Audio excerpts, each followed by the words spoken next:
You know, one of the most confusing things about modern relationships, especially when a child is involved, is that control rarely looks like control anymore.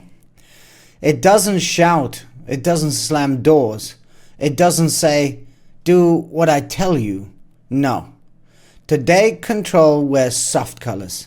It speaks in therapeutic words.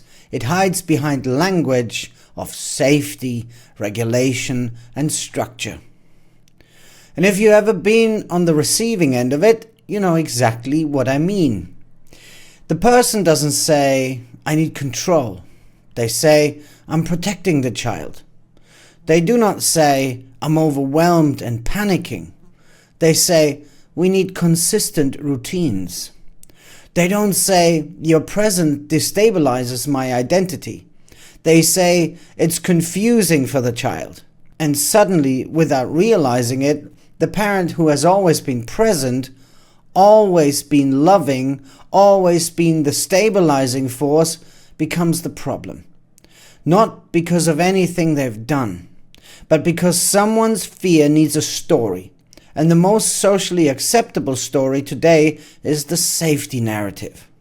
Here is the uncomfortable truth most people never say out loud. When someone feels small on the inside, they build structures on the outside. When someone feels inadequate, they compensate with rules. When someone can't regulate themselves, they regulate everyone around them. And that includes the child. This dynamic is invisible at first, because it doesn't come with threats or aggression. It comes with explanations. It comes with very reasonable sounding sentences. "I'm following professional guidance. The child needs stability. There are too many impressions. It's too much for her right now."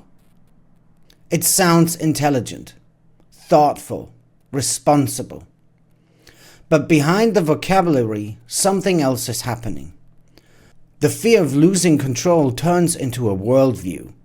The fear of losing connection turns into a narrative. And the narrative becomes a cage, not only for the other parent, but for the child. Because here is what the safety narrative never admits. A child's heart knows the difference between protection and prevention. A child knows when something is taken away from them. A child knows when their longing is being interpreted instead of honored. And the performance of "I'm doing what's best for the child" becomes more important than actually listening to the child. What makes this even harder is that people who use the safety narrative aren't evil. They aren't villains. They don't sit at home plotting destruction. They're scared. They're overwhelmed. They're drowning in their own insecurity. And instead of facing it, they build structures to hide it. But here's the paradox. The more structure they create, the more unstable everything becomes. The child develops stomach pain. The child becomes quiet. The child says, "I miss my dad." The child starts asking questions they can't articulate. And instead of seeing this as a signal, the system interprets it as more evidence for the safety narrative.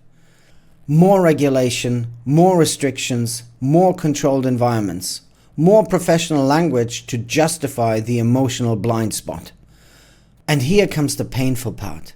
When adults feel threatened internally, they often treat a child's sadness as a problem to manage rather than a truth to listen to.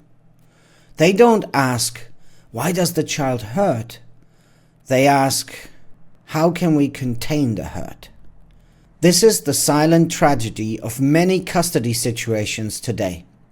The parent who actually gives the child emotional oxygen gets minimized. The parent who struggles internally gets institutional protection. And nobody sees the mechanism because the mechanism speaks the language of psychology. But there's something I need to say clearly. A child is not confused by love. A child is confused by the absence of love. A child is not overwhelmed by connection. A child is overwhelmed by the loss of connection.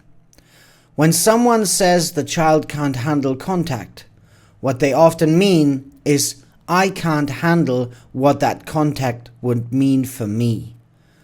When someone says we need structure, they often mean, I need rules to calm my own anxiety.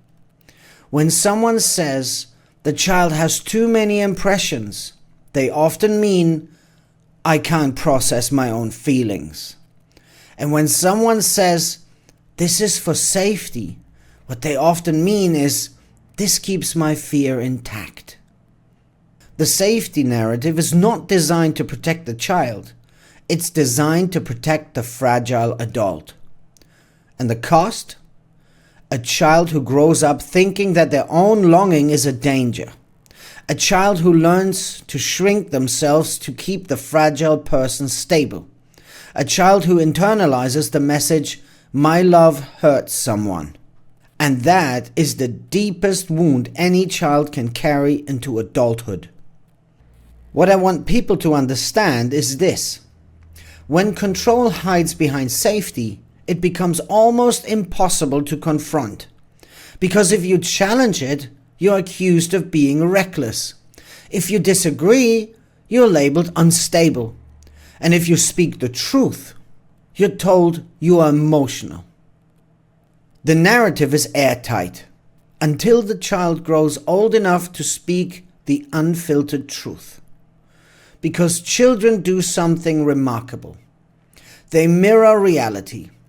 They expose the cracks.